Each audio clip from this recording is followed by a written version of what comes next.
السلام علیکم ورحمۃ اللہ وبرکاتہ۔ آج ایک بھائی نے یہ سوال کیا کہ کیا بیڈ پر یا گدوں پر نماز پڑھنے سے ہماری نماز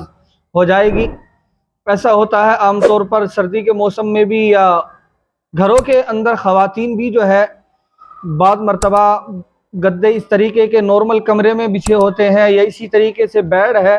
یا بعض مسجدوں میں بھی گدے بچھے ہوتے ہیں،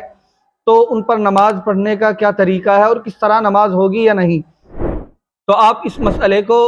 اس طرح سمجھیے کہ جو گدا دبتا ہو،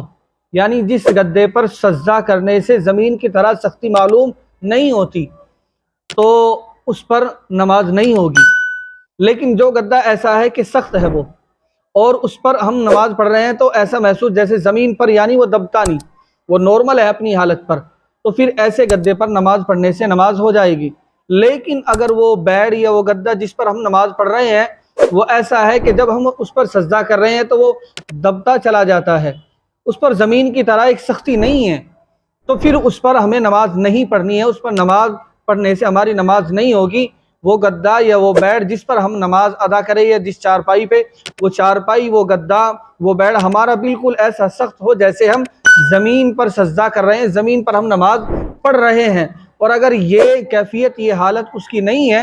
تو پھر ہمیں اس گدے پر، اس بیڈ پر نماز نہیں پڑھنی ہے، اس پر پڑھنے سے ہماری نماز نہیں ہوگی۔ کیوں کہ ہم نماز پڑھ رہے ہیں اور ہمارا سر سجدے میں دبتا چلا جاتا ہے، نارمل اس حالت پر نہیں جس طرح زمین پر ہم نماز پڑھتے ہیں تو